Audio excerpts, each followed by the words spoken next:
immigrants are about to be scattered across the British countryside. Yesterday, the government announced that they are seeking planning permission to turn former military bases into asylum seeker accommodation. The police have got their job to do. They're going to remove the guys from the building. And then you got these guys that go out, they come in, they're looking through your window, and everything else, you just like, the blind's always closed, so you live in like, you live like a prisoner in your own house. So stop the boats at the middle of the channel, stop the boats, send them back, and there won't be no more problems. And we know these guys have come here without their women and children. We know these men, most of them are known terrorists.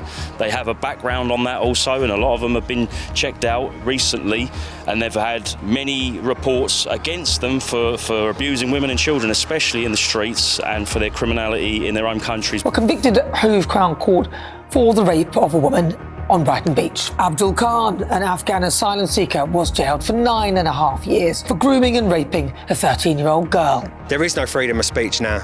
Not in this country. They say there is, but there's not. If you say anything away from their agenda, you are branded a racist. I mean, I've got a friend come around today and she said, like, her niece got followed in Attleborough, and basically the police was called. They didn't even handcuff, they just put him in the car just like a normal person.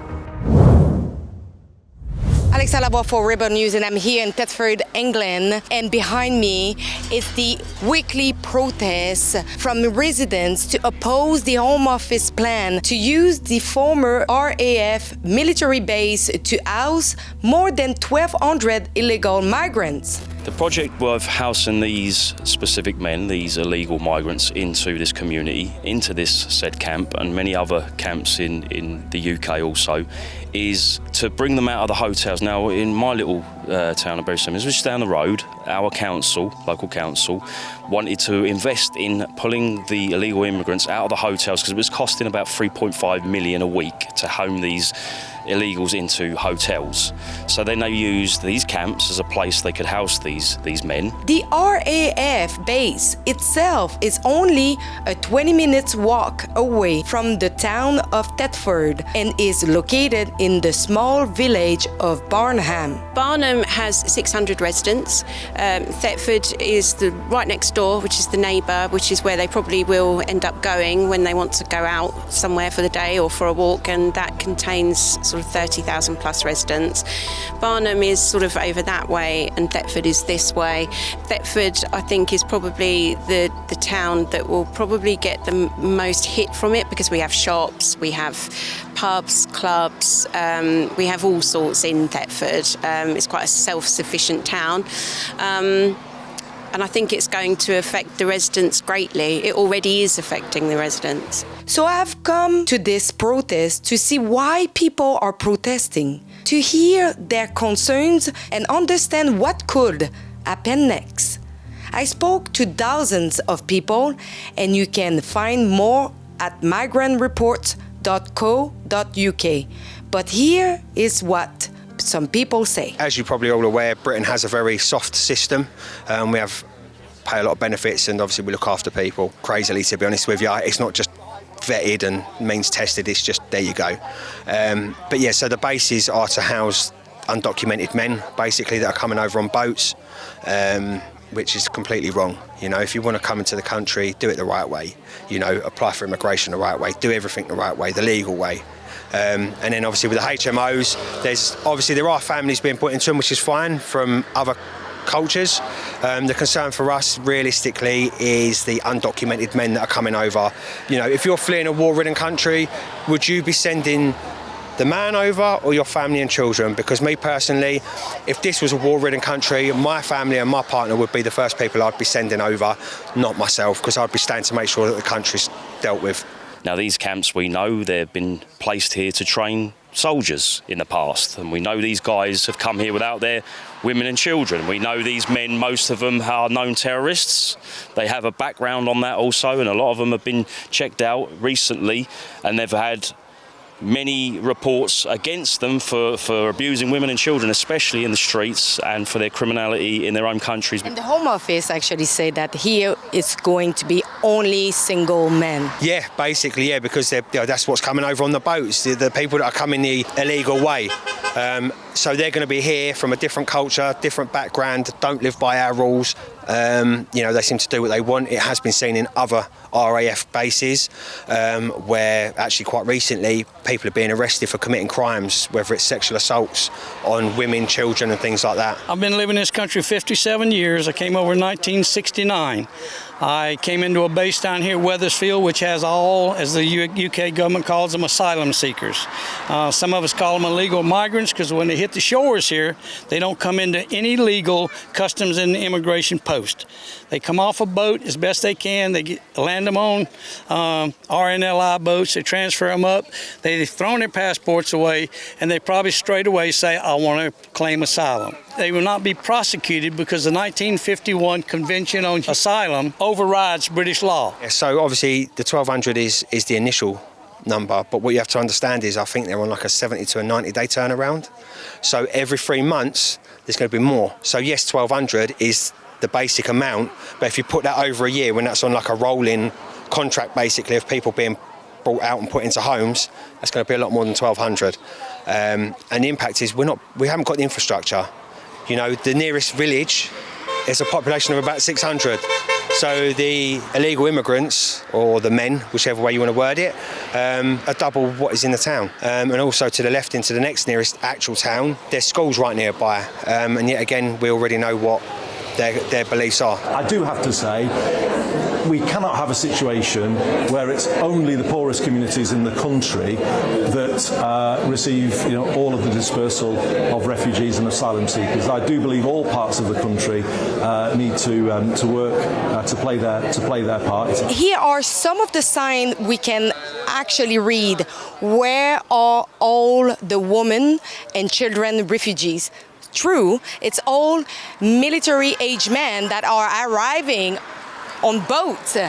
Here, unvetted foreign men, we are afraid to walk our streets at night. If I was a woman here with 1,200 military-age men coming into my city at night, I wouldn't go out at all. The law around HMOs is if it's 5 and under, they do not need to declare that it's an HMO. So on planning, our councils would see it just as a rental property, and if there's a family in there as well, it would just be seen as a family rental property. They only need to declare an HMO if it's over 5 people, so 6 and over. So I think the council has really had a rough time of it lately. I feel for them a bit because I know the legalities and they genuinely didn't know what was actually going on. So maybe it was quite fortuitous and it made them realise, well, hold on a minute, we need to investigate this, which they are doing after everything that happened a couple of weeks ago. I think they've put in for a Section 4, which basically lists all the HMOs, whether they are 5 or 6, or they're working hard, I know that, to see where they're located and for the future as well. They may be 99% good, but it only takes 1 to be a criminal, 1 to rape a child, 1 to rape a female. The trouble is and I'm not going to get into religion too much, but as long as you've got a group of people in the world who has a particular religion which says that religion needs to dominate the rest of the world, women, they take you as slaves. That's what they want to do, take you as slaves, subject you to that to the rest of your life.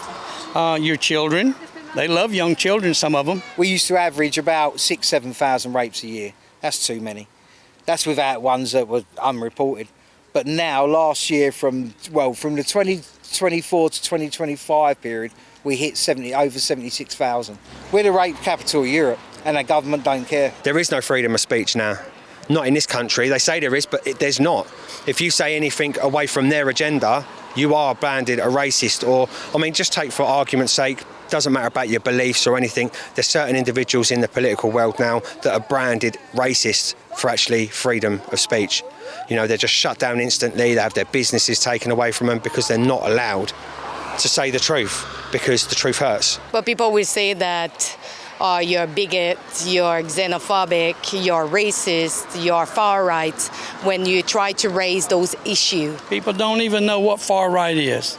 They really don't even know what a bigot is half the time. I don't care if you're green, purple, orange, blue, or what. If you come to where I live and you said you wanted to come across my threshold, I'm going to defend my wife. And if my grandchild is there, I'm going to defend her. Now, what does that mean? I'm just saying I would defend my threshold. There's a lot of people will not stand up and defend their threshold. Unfortunately, we have a lot of people in government who don't want to defend their own thresholds these days. They'll call the police, they'll call the military, but they wouldn't stand and fight. Hope we don't have World War III anytime soon. There are no far-right extremists here today, and there never have been outside Barnham Camp. I think what happened with a lot of the HMOs in Thetford, the two got conflated quite a lot by mainstream media to make sure nobody else joined the cause, basically. But they are two very separate issues and things. Can you explain clearly for the people to understand what the kids have been trained for? So if there's an attack, if someone breaks into the school or something happens, they're to close the blinds, lock the doors and hide under the tables. And how old are those children? 5, 6 years old. My granddaughter's 6. And we all know if you're allowing these men to come here free of charge on the tax funding scheme, where we're paying out to put these people in these placements, once they go against the British people, it's going to be pandemonium. There's going to be terror on your streets. These men have already proven who they are. And it's not a reason for us to be divided and segregated, because we should be unified. We should have unity. These men are specific men that have had their countries attacked in the past by the Western world, by the United States of America and the UK government. They've obliterated their countries, and these men are angry. They're fueled by hate. They've seen their countries obliterated, so they're going to attack our country, but not the government, the state that attacked their countries. It's the people now they're going against, and the government have paid them, funded it, allowed this to happen. And that's a scary thought for my children. I've got 2 children of the future. What placement do they stand? What is next if those peaceful protests is not working? I think you've already probably seen in Thetford, obviously with the civil unrest already started, there wasn't riots like people made out. That's just a lot of media making things sound worse than it is. But it's fine because it's put Thetford on the map. It's made people stop and listen. I just genuinely believe that, yeah, we're all doing the peaceful side, but long term, if the government don't listen, they're going to have a civil war in their hand. And, you know, everyone says about it being racist. We've got Polish people here, we've got Latvian people, we've got Portuguese people. Everybody's of the same agenda. We all live in a certain way and we all get on. It doesn't matter about your race or culture on that side of things. You know, we all just stand united and all get on together. There's just people that come from a completely different background where they feel they are able to enforce their beliefs and their culture, and it's just wrong. Women's rights are human rights too. Again, women's rights are supposed to be the priority. Women fought for so long to feel safe, to have equal rights, but unfortunately, we are entering so many people with different values, and women are losing their rights slowly. Then all I can say is there's going to be a real dark time coming for our children. The future generations to come are going to suffer at the hands of those that, not just in authority, that are claiming to protect our people, but the people that are deadly silent right now are not standing up for their communities and their towns and their children, ultimately, for the next generation. I stood for 5 years. I didn't have to go and put my neck on the line outside Westminster and Parliament to voice my opinion. I didn't have to expose local authorities, council workers and government officials that have lied to the people, but I did. I put my neck on the line because I know what's going to come. If we don't get rid of the system that's been incorporated to take the people's rights away from them by putting these men into this camp in Barnham and other places around the country, then we're ruined. You have to be brave, you have to be courageous. If you're not, you should put your hand up and resign. Let somebody fill the seat who has the stomach to say no. Our government, I mean, they work for us. They work for us. They take our money, they tax us. They work for us, but they're not looking after the people. When they take the men out of this campment and put them into our towns and villages, because the police at the moment, unfortunately, are not serving protecting the people, they're protecting the same men they're allowing into our country. So they're going to have a situation where they either choose they're with the people or against the people. And as I'm talking about police officers here and council workers, we're all meant to be on the same side here. but they're funding this, and it's going to get much worse than it already is. I was reading an article, and they say they had to relocate the asylum seekers for their safety following one of the protests. How do you feel about that? Their safety, but what about the safety? It's exactly, no, you've actually hit the nail on the head. The reason things escalated is because people are concerned about our safety. You know, what people have got to remember is the government and the local councils are representative of the people. It's not the other way round. You know, they should be listening to their communities, their people, and representing them in the right way, but they're not. They're doing what they want to do. As a woman, would you feel safe to be at night in Thetford, knowing that? No, I would not. No, I would not. I probably wouldn't feel safe in my own home if my husband wasn't at home. How can we stop this problem? The only way you can stop it is when President Macron wanted fish 18 months ago, Prime Minister today should have said, "You want fish? I want the boats to stop." As simple as that. Why they don't stop the boats? He's not stopping the boats. He's done a thing recently where he's basically said he's not going to stop the boats, and every town and every village should or will be housing some amount of immigrants, basically, and that we have to get used to it. How do you feel about that? Obviously not happy. At the end of the day, we need to not be horrible. It's nothing to do with racism, culture or anything. As a country, we're in mass amount of debts. We need to look after our own people first, get our own country straight before reaching out to others and saying, by all means, come over. The protest outside RAF Barnham was an interesting event with lots of concerned local people. What I found interesting was the overarching theme of people feeling unheard by their representatives and worried about what could be about to happen to their local area. Of course, I traveled to RAF Barnham because over the last few days, protests have turned ugly in the nearby town of Thetford. They're carrying their suitcases. Can you believe it? It's shocking.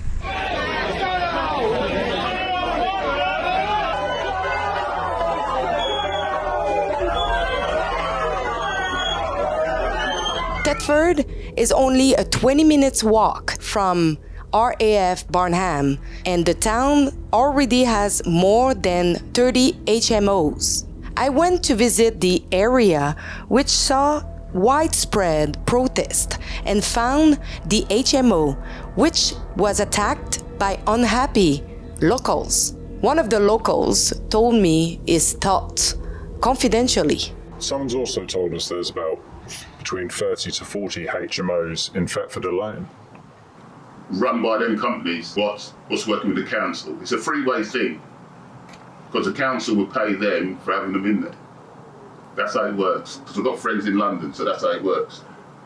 They've like, you know, even my mates in London, they said like, the rag trade is gone and there's more money into buying properties all over the UK, and then basically they just buy the house and then they just give them to Greengate, and then Greengate pass it on to Serco, and then it's just a running thing like that, and then the council basically pays them money, and it's basically more money than selling clothes. And what do you think local people think of Barnham being used to house male migrants? Well, I mean, it's just the whole situation, isn't it? It's just not on, really. It's like, this is, you know, Thetford is a family area, but I mean, even if you live in a tiny little village, and it's, you know how peaceful it is and everything else, and then you got about, say, like, if there was 2 houses bought, and they're quite big in these little villages, they would turn into an 8 or 9 bedroom house. And it's like, you know, the council would pay them, like even for a small room, about £600 a week, a month. They're just putting all the men in, closing down all these, these like Premier Inn and the Travel Lodge or whatever it is. They bung them all in there, like the seaside places. There was something on there the other day. I mean, 5 years they had all these immigrants in there. Now they're kicking them all out, and they're putting them all around. It's sort of like residential. Does it worry local people? Or did it worry you or local people when they were just people dumped in there randomly? Well, yeah, I mean, like, you know, I phoned the company up and I said to them, I said, look, whatever you do, I said, like, especially like with a HMO, you're supposed to notify people. It's just like if it was like a shop, you've got to put a notice up saying that we're going to house immigrants or whatever it is before you get the license or whatever to go, to go ahead. There was nothing said. I spoke to him. He says, like, you got nothing to worry about. They won't take the car park or anything like that. They just, they got transport, or if not, they walk. So I thought, well, that still don't sound right. When you hear things on the news that they're raping kids or following kids and all this sort of thing. I mean, I've got a friend come around today and she said, like, her niece got followed in Attleborough, and basically the police was called. They didn't even handcuff, they just put me in the car just like a normal person. I know for a fact it was me. They tried to haggle me to the ground, or even you haggled to the ground and slammed the handcuffs on. But he just walked into the car and sat down. You know what I mean? It's just a joke. Yeah. Two-tier policing. Yeah. It's ridiculous because it's such a quiet area, and if I was living there as a woman, I don't think I would feel safe. Well, no, especially like in a corner like this. I mean, like, all right, then, I'm on my own, I can handle myself. But basically, if you was living here on your own, and then you got these guys that go out, they come in, they're looking through your window, and if you just like the blinds always closed, so you live in like a prisoner in your own house. But the thing is, at the end of the day, why can't they send them back? Their country can't be that bad. Yeah. Because I know for a fact, say like in Great Yarmouth, a lot of them must probably blend in there, but here they must be blending well in Birmingham, even though there's riots there about it. There's like Bristol or wherever, there's loads of Indians or whatever there. Here it's very minute. And they were done out like a sore throat.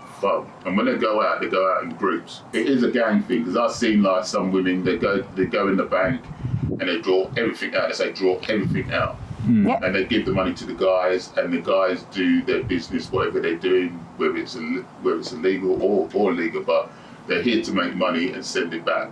What I saw today was interesting because I saw firsthand how the invasion of England is spreading in small community across the country. Now they are using not only former military base, they are using HMO and all kind of accommodation, but in the middle of working class area. I was able to see how the population is really concerned for their safety and the safety of their children. This is not going to go away. This is just going to get worse if the government is not starting listening to their people. We will keep following closely of what is happening here in England and across Europe. Follow our reports at migrantreports.co.uk.